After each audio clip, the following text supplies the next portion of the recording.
Assalamualaikum warahmatullahi wabarakatuh. Alhamdulillahil ahdis samad lam yalid walam yulad walam yakul lahu kufuwan ahad. Allahumma shalli ala Muhammad afsahiman natika biddad wa alihi wa ashabihi ila yaumil wa'ad amma ba'd. Para pemirsa kajian stilistika Al-Qur'an yang dimuliakan Allah. Kembali kita lanjutkan kajian kita tentang gaya bahasa Al-Qur'an dan makna di balik keindahan redaksi yang Allah hadirkan dalam kitab sucinya. Kita masih dalam rangkaian ayat puasa. Dalam buku Makna dan Mabna, Risalah Stilistika Al-Quran, kita akan bahas tentang uzur puasa dalam hazab. Pada pertemuan yang lalu, kita sudah membahas Al-Baqarah 184 tentang orang sakit, orang safar, yang ini menjadi bukti kenapa Allah gunakan kata siap. Sekarang kita lanjutkan tentang uzurnya. Uzur kedua atas orang yang tidak mampu. Apa kata Allah lanjutan ayat yang kemarin? Wa 'alal ladzina yutiqunahu fidyatun ta'amu miskin. Dan atas orang yang tidak mampu, maka dia berbuka, bahkan wajib berbuka. Dan kewajibannya hanya membayar fidyah 1 hari 1 mud makanan kepada orang miskin. Menarik kita cermati kalimat wa 'alal ladzina yutiqunahu fidyatun ta'amu miskin. Atas orang yang tidak mampu, dia berbuka dan bayar fidyah. Tidak mengqada. Tidak mampu itu Allah buang la-nya. Harusnya ayat ini bunyinya wa 'alal ladzina la yutiqunahu. Atas orang yang tidak mampu, kata Allah. Tapi artinya ini bukan tidak mampu, mampu. Jadi wa 'alal ladzina yutiqunahu dan atas orang yang mampu berpuasa, dia bayar fidyah. Kan aneh itu. Orang mampu bayar fidyah. Padahal maksudnya tidak mampu. Tapi Allah sengaja membuang la-nya. Wa 'alal ladzina la yutiqunahu, dibuang la-nya sehingga menjadi wa 'alal ladzina yutiqunahu. Kenapa dibuang la-nya? Karena boleh jadi orang itu merasa mampu. Tapi bagi Allah dia sudah dihukum tidak mampu. Dianya merasa mampu. Allah katakan kamu tidak mampu. Maka dibuang la-nya. Ya. Siapa mereka yang kategori tidak mampu ini? Yang hanya kewajibannya fidyah tidak mengqada.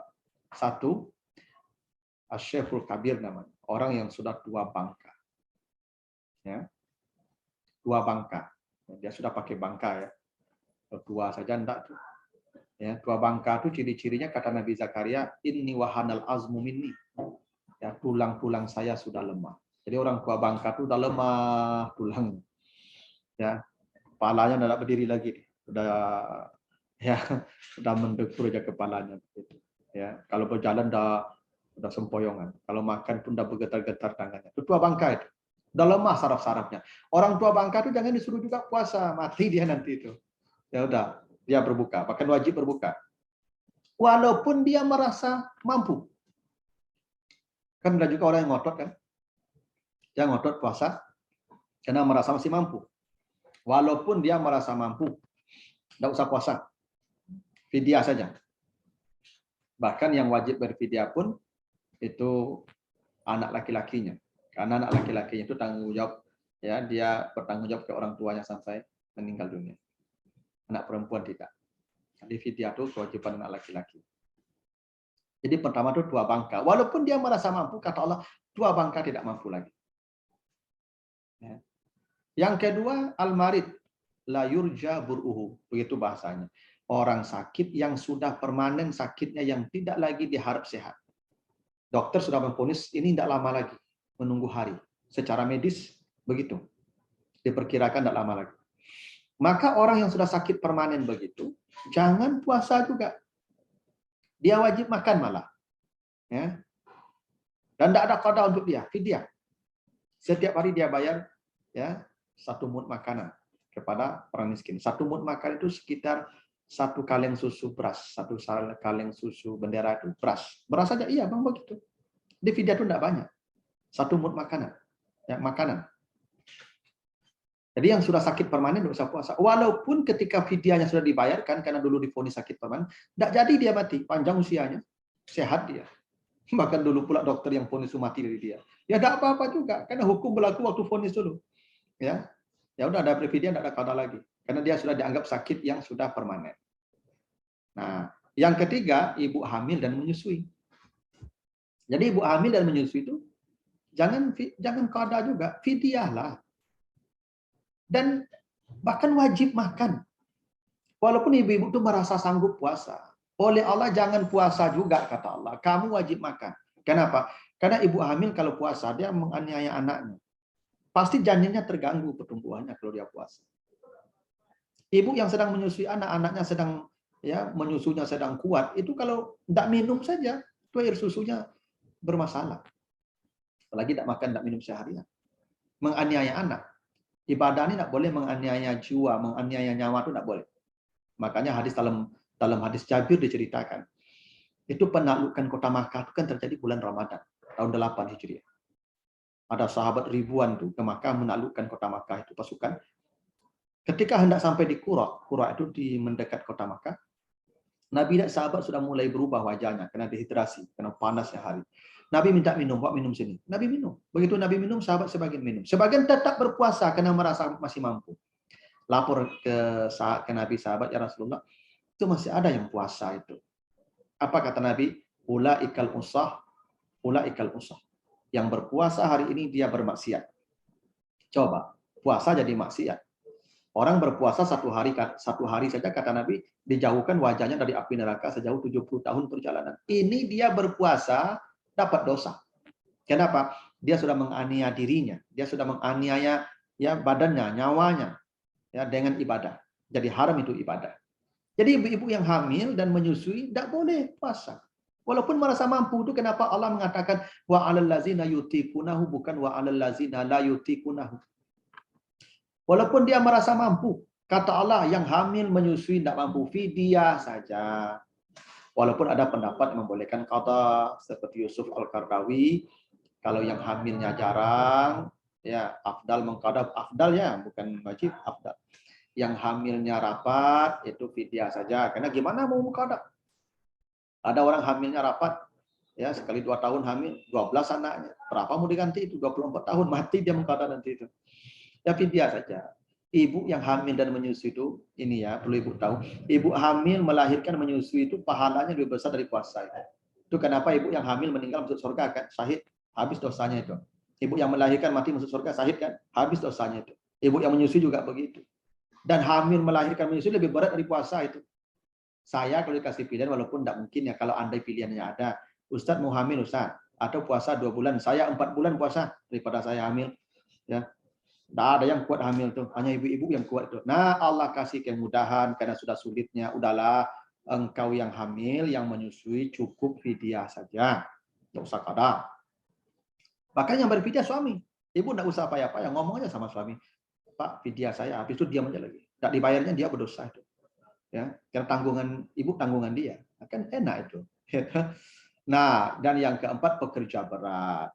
Pekerja berat, ya. Dia makan. Jadi kalau ada tukang-tukang bangunan yang bekerja di jalan itu, yang tukang aspal jalan, yang tukang gali-gali apa saluran air PDAM, itu pekerja di sawah, di ladang, boleh makan dia, boleh. Dia berfidyah saja. Kapan dia mau mengqada kerjanya itu tiap hari? Tidak bekerja, tidak makan istrinya, tidak makan anaknya. Dia fidyah, tidak qada. Cuman pekerja berat ini ada aturan khusus. Apa aturan khususnya? Mereka sahur tiap malam, mereka berniat tiap malam, mereka imsak, tapi bekerja bawa bekal. Bila di hari itu terasa berat, ya karena panas mungkin, karena beratnya pekerjaan, dia boleh makan, fidyah. Tapi kalau libur bekerja hari itu, hujan lebat misalnya, tidak datang bahan bangunan, dia wajib puasa. Jadi pekerja-pekerja ini tidak minum kopi dari pagi dia imsak dulu tuh. Nah, tengah hari kalau terasa berat baru boleh makan. Begitu aturannya. Ya, nah, itu ketentuan bagi orang yang tidak mampu. Tapi kan fidyah tadi saya bilang ringan. Ya. 1 mud makanan, 1 kaleng susu beras. Tapi kata Allah, faman tatawwa'a khairan fahuwa khairullah. Siapa yang membayar lebih, nah, Tatawa itu melebihkan dengan khair. Ya, menambah. Tatawu itu menambah. Makanya amal sunat disebut tatawu. Karena amal sunat itu tambahan. Siapa yang menambah dari yang standar tadi, mungkin dengan uang khair, untuk beli lauk pauknya, itu yang lebih baik. Jadi standarnya itu makanan. Satu mud. Tapi kalau mau dilebihkan, alhamdulillah, jauh lebih baik, kata Allah. Tambahlah untuk beli lauk pauknya, masa orang dikasih beras saja, nah makannya pakai apa? Nah, tapi kalau yang standar, yang minimal ya beras saja satu mud. Ya. Itu tatawwa'a khairan. Tapi ada lagi kata Allah. Tadi kamu kan sakit, boleh berbuka. Kamu musafir, boleh berbuka. Wa antasumu khairul lakum. Kalau kamu sakit, kamu tetap berpuasa. Kalau kamu musafir tetap berpuasa, itu jauh lebih baik. Nah, boleh berbuka kan? Boleh. Tapi kalau kamu tetap berpuasa, itu jauh lebih baik. Kenapa? Karena puasa itu semakin berat dirasakan fisik, semakin banyak dosa digugurkan. Karena puasa ini ibadah menguji fisik kita. Maka makin berat terasa oleh fisik, makin banyak dosa digugurkan. Ya. Nah, itu kenapa Ramadan itu jangan santai-santai bekerja. Ya. Itu AC itu kalau bisa matikan. Dingin-dingin sampai sore itu nggak ada payahnya, dikit dosa dikurangi itu. Itu kalau mau banyak ya itu payah. Makanya orang sakit, orang musafir lebih baik berpuasa. Semakin berat puasa dirasakan, kecuali sudah menganiaya badan tidak boleh, makin banyak pahalanya. Nah, itu kenapa Bapak Ibu saudara kalau mau menguji ini dosa saya diampuni enggak ya, kurang enggak ya dengan Ramadan. Salah satu cirinya nih, bukan semua ya, ciri satu salah satunya itu berat badannya itu menyusut, berkurang. Nanti makanya ibu-ibu nih, coba ukur badannya dulu nanti itu, timbang sebelum Ramadan. Nanti setelah Ramadan timbang lagi itu. Kalau sama aja beratnya itu standar dosa. Ya, stabil dosa itu, tidak ada kurangnya. Tapi ini ciri-ciri umum, tidak bisa jadi patokan deh ya. Tidak jadi ini mungkin ya. Karena bagaimana orang mau tambah badan Ramadan, makan malam, siang tidak makan dan tidak minum, bekerja malam tidak istirahat, ibadah. Nah, kan tidak mungkin badannya bertambah besar itu, kecuali ada yang salah dalam praktek puasanya. Tapi ya ini tentu tidak berlaku umum. Tapi yang menariknya coba kalimatnya, wa antasumu. Antasumu itu namanya ya masdariyah. Allah bisa mengatakan sumu, puasalah dalam sakit dan musafir, khairul lakum. Bahwa khairul lakum. Tapi tidak wa antasumu. Antasumu itu dia kata kerja, tapi ditambahkan untuk menjadi masdar namanya. Ya, an masdariyah, dia menjadi isim lagi.